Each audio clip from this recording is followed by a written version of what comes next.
Todo aquel que se pille desobedeciendo nuestras órdenes no se vaya a arrepentir porque ya cayó.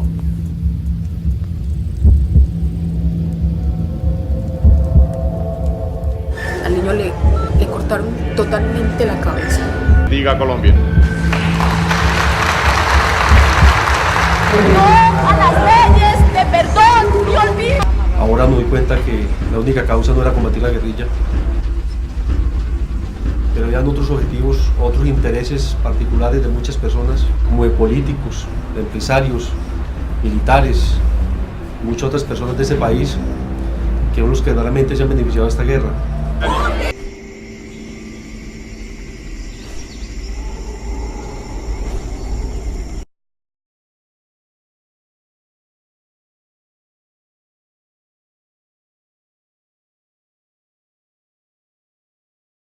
Let us remember, Colombia, that country that you saw there, full of corruption, where people have been elected by murdering and butchering entire families, it's the darling in South America of the EU. It's always shown in opposition to Venezuela as a modern democracy that welcomes foreign investment and so on and so forth.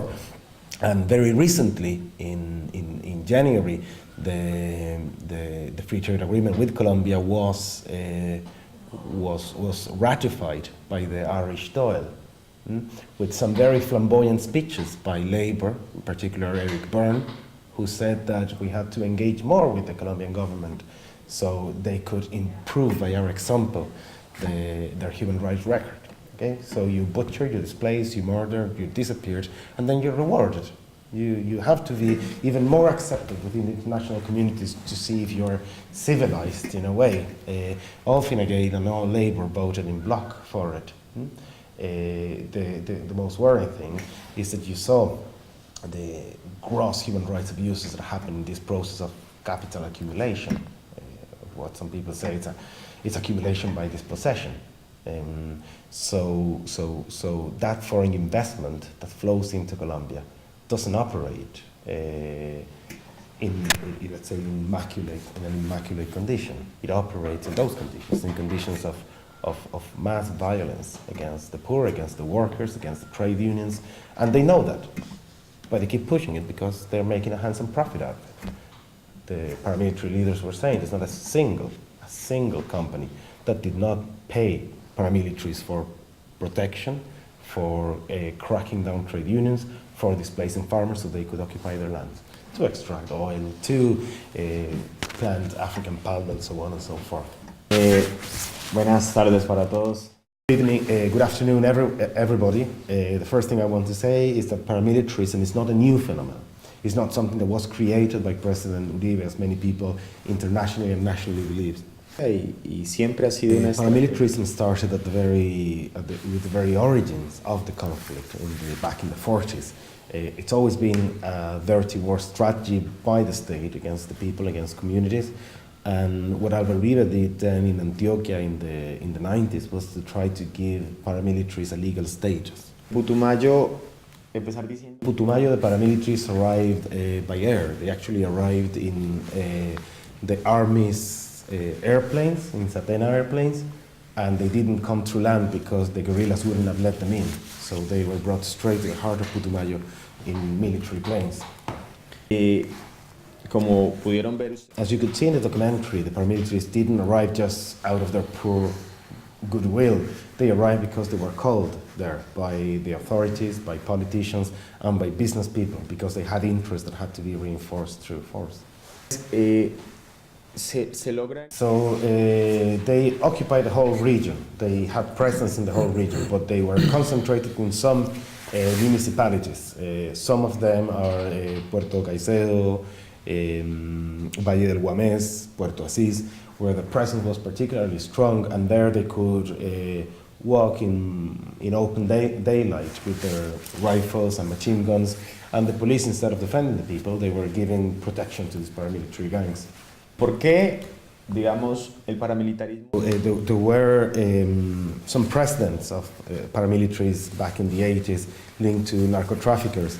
But when the second wave of paramilitaries arrived in the 90s, it's a different phenomenon. It's much broader.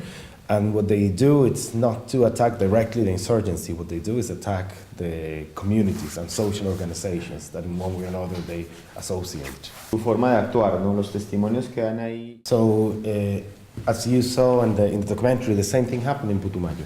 It wasn't enough just to kill people. You had to create terror. You had to create panic within the communities because that was thought out to have an impact over the social organizations. Todo lo que in Putumayo, we haven't had any judicial cases so far. There were a number of paramilitary leaders who demobilized officially, and then they reformed their own structures, and they're still operating, patrolling with the army, with the police. They're still attacking social activists, social organizations. They're still linked to drug dealing, and that keeps going on. Es decir, cuando llegan So, when they arrive, they destroy the social fabric, they create panic, they create terror, and now we see that the areas where they actually got a hold, they got a grip on the area, are those areas where transnational investment is concentrated. And those are the areas, in the case of Putumayo, where there's oil. Entonces, como para cerrar, just to round this story up, paramilitaries were demobilized officially, but they were recreated in new structures that they keep carrying on with business as usual. Now, a number of paramilitary leaders that are in jail at the moment are pointing their finger at ex-president Uribe Vélez. And he's a senator now, so he has immunity. So in spite of having all these accusations against him, he still walks freely wherever he wants to go in Colombia. And that's the same case with a number of other politicians and authorities. y es que el paramilitar. So it has to be said that the mechanism is far less visible now. Before they used to have their uniform, they had presence in huge areas of the countryside. And now it's different. They are operating in urban centers only, and that to a degree is because of the huge crisis of legitimacy that happened around the end of Uribe's government, when all these scandals came out, and the government needed to do some wash up of its face, and so they kind of brought the profit a bit down, but they're still there operating in urban centers. And ¿y qué fue lo último que dijiste? ¿Que están operando los centros urbanos? Sí, dedicados al microtráfico. Yeah, carrying on all sort of illegal activities while at the same time they work with their benefactors. Lo que quería era un poco. I want to just bring about to all of you that recently, and thank you very much, Finbar, for facilitating that space. We made a very interesting talk about Roger Casement. Okay. And Roger Casement is a very dear figure with us. We made it with Angus Mitchell. He's one of his biographers, his most remarkable biographer here in Ireland today. And Roger Casement means a lot to us because back in the day, 100 years ago, he went to Putumayo. He was in our same communities, and he denounced what was happening, what British capital was doing to the indigenous communities there in the name of profit, in the name of the rubber industry around that time. Now we have the same brutality, we have the same atrocities committed against our people by the paramilitaries in the name of oil. Bueno, simplemente que tenemos. So we want to strengthen those brotherly and sisterly links between our people to keep going on with this struggle. Thank you. Thanks. Because they had a deep sense of being betrayed. In 2002, Uribe told them, listen, I win the presidency in a lot of areas. Uribe won because the order was that everyone voted Uribe. If someone didn't vote Uribe, then they were going to find out who it was and they were going to kill them, you know?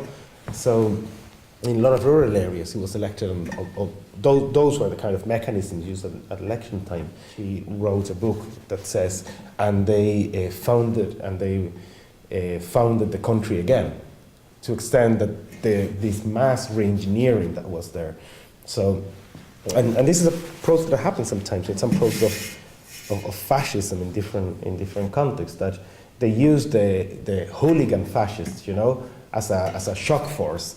And then the respectable fascists come in, and then they purge the other. They had the Knights of the Long Knives and all those processes of a constant cleansing of the paramilitary ranks, of the fascist ranks, do happen. Okay? And that's what happened back then. They realized that they needed an irregular force to stop all this wave of change that had the guerrillas on the one side and the armed of the struggle to put some out. But there were also many other different social movements. There were also many different communities of resistance and different forms of resistance, sometimes with links, sometimes without any links to insurgency. But that's what happened. There was a huge situation of social insurgency, if you want to call it somehow, in the 90s. And they had to stop it, and they stopped it by increasing the army strength. And they formed these paramilitary gangs who practice real-time atrocities with them. And then what happens is that when Plan Colombia arrived, surprise, surprise, the military garrisons that were receiving paramilitary US funding were sharing intelligence, weapons, and all sort of things with the paramilitaries. And those are the garrisons that actually saw an increase. And there's plenty of research on that. Those were the garrisons that a lot of the atrocities happened. And then what happened? Okay, so the paramilitaries moved to another region, and then the EU came in by saying that they were going to support the peace laboratories. So yes, paramilitaries arrived, exterminated any form of opposition, cleansed communities, took the lands out.